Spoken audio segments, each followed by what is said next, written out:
Bismillah, assalamualaikum warahmatullahi wabarakatuh. Alhamdulillahi wassalatu wassalamu ala rasulillahi wa ba'd. Saudara semuanya, senang sekali bisa bertemu dan berkumpul dengan antum-antum di suasana yang sangat bersahaja namun penuh dengan keakraban, persaudaraan. Ada cinta, ada rindu sesama muslim yang tampak dalam pertemuan kita ini.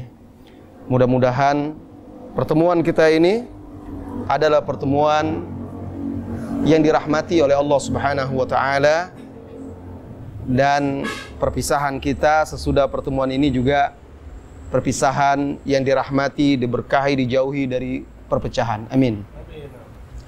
Salawat dan salam untuk Nabi kita Muhammad sallallahu alaihi wasallam, suri tauladan kita dalam kehidupan ini. Ikhwah semuanya,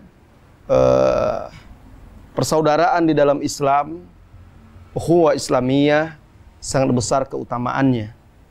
Karena Allah Subhanahu wa taala yang telah mempersaudarakan kita dengan agama ini.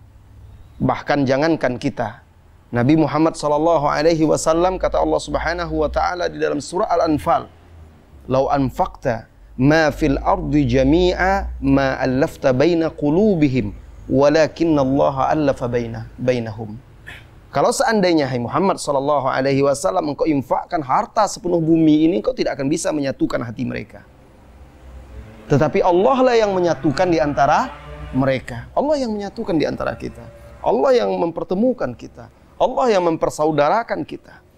Maka ini nikmat yang sangat luar biasa, yang harus kita jaga, apalagi di zaman yang penuh dengan fitnah-fitnah, syubhat dan syahwat yang seringkali membuat persaudaraan itu menjadi rusak, bahkan terputus.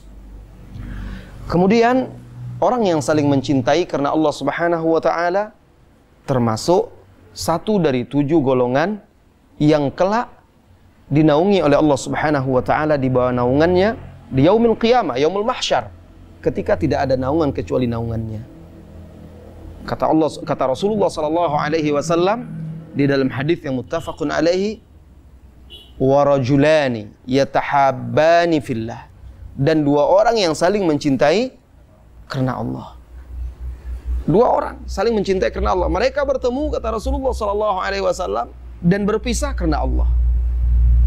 Dan tidak ada insyaallah yang membuat kita bertemu di sini kecuali karena Allah, karena dakwah, karena agama. Dan juga kita berpisah karena Allah Subhanahu wa taala insyaallah. Dan juga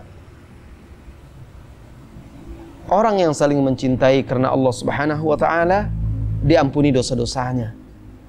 Seperti hadis lain, ketika ada seorang yang menjenguk saudaranya di tempat lain, lalu Allah kirimkan fa arsadahu Allahu lahu malakan. Allah kirimkan malaikat di tengah jalannya. Ketika jalan bertemu malaikat dalam wujud manusia tentunya, ditanya, "Hai fulan, hendak kemana?" "Ke tempat saudaraku di kampung sana." Ditanya, "Apakah engkau di sana ada kepentingan duniawi, keuntungan dunia?" "Tidak, selain karena aku mencintainya karena Allah." Maka malaikat itu mengatakan, "Ketahuilah aku adalah malaikat yang diutus oleh Allah Subhanahu wa taala. Sesungguhnya Allah mencintaimu sebagaimana engkau mencintai saudaramu." Subhanallah. Jadi itu keutamaan yang sangat besar, dan dakwah inilah yang membuat kita bisa saling berkenalan. Subhanallah. Lihat, saya dan Pak Dino dari jauh sampai ke sini kenal sama antum-antum. Dakwah yang mempertemukan kita, agama ini yang membuat kita bisa kenal, dan mudah-mudahan kita kelak dikumpulkan oleh Allah Subhanahu wa taala di surganya bersama Rasulullah sallallahu alaihi wasallam. Kemudian ikhwah semuanya, sebelum kita tutup, di akhir zaman ini, zaman yang penuh syubhat dan syahwat ini, dunia seringkali, perkara dunia bahkan yang kecil, seringkali membuat persahabatan, persaudaraan retak. Bahkan orang yang semulanya bersaudara bisa bermusuhan. Ada sebuah kisah yang menarik yang memberikan pelajaran berharga kepada kita. Kisah ini diriwayatkan oleh Al-Hakim di dalam Al-Mustadrak, At-Tabrani di dalam Mu'jamnya, dan juga ada dibawakan oleh Ibnu Katsir dalam Al-Bidayah wa Nihayah. Ketika itu Rasulullah sallallahu alaihi wasallam memberikan sebidang tanah kepada dua orang sahabatnya. Salah satunya Abu Bakar As-Siddiq radhiyallahu anhu, dan salah satunya lagi Rabi'ah. Nah, tanah ini berdampingan. Lalu ada sepokok batang korma berada di antara dua tanah ini, dan mereka berselisih. Abu Bakar mengatakan, ini tanahku. Ini masuk ke dalam tanahku, pohon ini. Satu batang pohon cuma.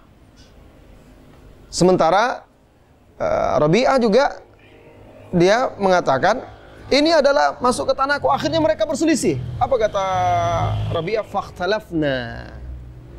Kami pun berselisih. Wa dakhalat alaina dunya. Dan masuklah dunia kepada kami. Ini kan urusan dunia. Faqala li Abu Bakrin kalimah karihtuha wa nadima 'alaiha. Lalu Abu Bakar radhiyallahu anhu melontarkan satu kata atau satu kalimat yang aku tidak suka, dan dia pun menyesalinya. Lihat. Tadi seolah-olah beliau ini, sahabat ini ingin mengingatkan kita ini, wa dakhalat alaina dunya, masuk dunia kepada kami. Hati-hati dunia ini. Kalaulah para sahabat bisa seperti itu, hanya karena sebatang pohon korma, kita yang lemah iman ini, dangkal ilmu, jauh dari ketakwaan, lebih mudah lagi dunia masuk itu. Tapi mereka, lihat akhlak mereka. Abu Bakar ketika berselisih itu melontarkan satu kata.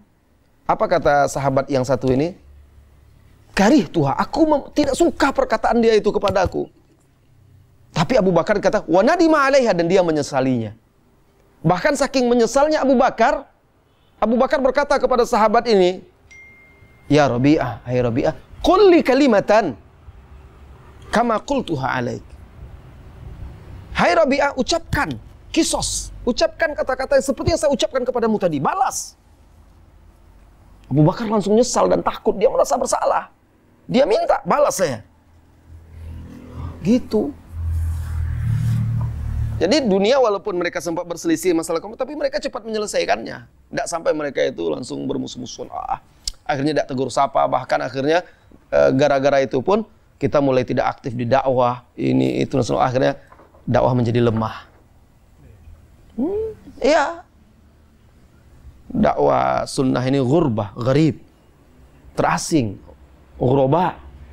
Kalau hanya karena masalah-masalah yang sepele, duniawi aja kita bermusuhan, bertengkar, tidak saling tegur sapa, tidak bisa bekerja sama, semakin asing lagi kita, semakin lemah. Nah, intinya Abu Bakar cepat meminta maaf kepada sahabat ini. Dan sahabat ini apa kata dia? Dia bukan mentang-mentang dapat kesempatan langsung dibalasnya, enggak. Apa kata dia? La, saya tidak mau. Saya tidak mau mengatakan kepadamu kecuali kebaikan. Dia juga tidak mau balas. Dia tahu walaupun dia tidak suka, tapi dia berlapang dada, maafkan. Dan dia tidak mau membalas. Abu Bakar saking menyesalnya, diancam, kamu balas saya dengan ucapan yang sama, atau saya kadukan kamu kepada Rasulullah Sallallahu Alaihi Wasallam. Ya Allah, sampai begitu dia minta maaf. Kalau kita, sampai mati nggak saya maafkan. Iya, keluar, udah. Sudah, kamu sana saya sini, udah, nggak betul siapa. Bahkan bisa-bisa nggak hadir lagi ke masjid gara-gara itu, nggak hadir lagi ke majelis ilmu. Ini enggak. Akhirnya Abu Bakar mendatangi Rasulullah Sallallahu Alaihi Wasallam. Sahabat Rabi'ah ini di belakang ikuti. Di tengah jalan ketemu dengan kerabatnya. Kerabatnya ini berkata kepada dia, mencegat dia seolah-olah kalau bahasa kita ngompori. Padahal bukan seperti itu. Nah, cuma mereka ini mengatakan begini, ya Rabi'ah, kenapa engkau biarkan Abu Bakar mengadu kepada Rasulullah SAW? Kan dia yang mengucapkan kata-kata yang tidak engkau sukai. Kok dia pula yang mengadu? Seolah-olah kan ngompori. Padahal bukan. Kalau kita kan langsung panas kan. Apa kata dia? Dia tahu ini, kalau istilah tadi kan senior. Abu Bakar ini yang dituakan. Apakah kalian tidak tahu siapa itu? Itu As-Siddiq, Abu Bakar As-Siddiq, sahabat Rasulullah SAW, orang yang dituakan di dalam Islam. Jangan sampai dia menoleh ke belakang melihat kalian. Nanti dia marah, Rasulullah juga marah, Allah pun marah. Habis saya sudah. Pergi kalian. Nah, diusirnya. Nggak boleh ada pihak ketiga mencampuri, memperkeruh suasana kan. Akhirnya sampai Abu Bakar kepada Rasulullah SAW, dia ceritakan. Sampai pula Rabi'ah datang. Apa kata Rasulullah SAW? Dia sudah dengar dari Abu Bakar. Wahai Rabi'ah, apa yang terjadi antara kamu dengan Abu Bakar? Rabi'ah pun cerita. Kalau mereka berselisih dalam masalah batang korma itu, kemudian Abu Bakar mengucapkan kata-kata yang dia tidak suka, dan Abu Bakar menyesalinya, dia menuntut dia agar mau membalasnya, dia tidak mau. Lalu apa kata Rasulullah kepada Rabi'ah? Kalau kamu memang tidak mau membalasnya, ucapkan untuk Abu Bakar kata-kata yang baik. Katakan untuk dia, ghafarallahu li Abu Bakrin. Maka sahabat ini pun mengatakan kepada Abu Bakar, ghafarallahu laka ya Abu Bakrin. Semoga Allah mengampunimu wahai Abu Bakar. Abu Bakar pun menangis. Sudah selesai permasalahan. Subhanallah. Akhlak. Nah, ini yang harus kita jaga. Kita sekarang butuh persatuan sesama salafiyin. Masalah-masalah yang sepele. Kadang-kadang juga masalah sedikit, masalah yayasan, masalah apa. Kita harus berjuang itu harus berlapang dada. Iya. Kadang memang ada saatnya kita jadi ketua, ada saatnya kita turun, ada kita jadi pengurus biasa. Bahkan bisa jadi kita cuma jadi tukang parkir, nggak ada masalah. Pahala kita bisa jadi lebih besar dari pahala yang lainnya. Karena Allah akan lihat keikhlasan kita. Setiap kita mengisi porsi-porsi bagian dalam berjuang untuk agama ini. Karena saling mengisi itulah akhirnya menjadi kuat. Lihat Khalid bin Walid, dicopot oleh Umar bin Khattab radhiyallahu anhu jadi panglima. Apa merajuk dia? Umar khalifah enak saja mencopot, saya sudah berjasa sekian banyak, disebut jasa-jasa gitu. Enggak. Lalu apa? Udah saya enggak ikut berperang lagi. Enggak. Bahkan dia tetap berperang jadi prajurit biasa. Diganti oleh Abu Ubaidah waktu itu. Ibnu Jarrah radhiyallahu anhu. Enggak ada masalah dia. Dicopot ya sudah dia. Karena dia berperang lillahi ta'ala. Berjihad lillahi ta'ala. Lah, kita berdakwah untuk siapa? Berjuang untuk agama ini untuk siapa? Untuk diri kita? Untuk keuntungan kita? Untuk nama kita? Untuk siapa? Kalau untuk Allah ya nggak usah. Mau jadi apa kita di situ, yang penting kita berjuang untuk agama. Mau jadi tukang masak? Tidak apa-apa. Kadang ada ketika dia tidak lagi jadi pengurus, nanti sudah malas dia lagi kan. Atau berselisih atau apa. Enggak, kita berjuang bukan untuk diri kita kok. Untuk agama yang kita harapkan adalah akhirat. Ya. Nah, ini penting. Banyak tempat permasalahan-permasalahan dakwah hampir sama.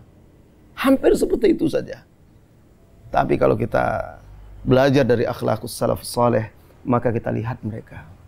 Jadi apapun mereka tetap berjuang untuk agama Allah Subhanahu wa ta'ala.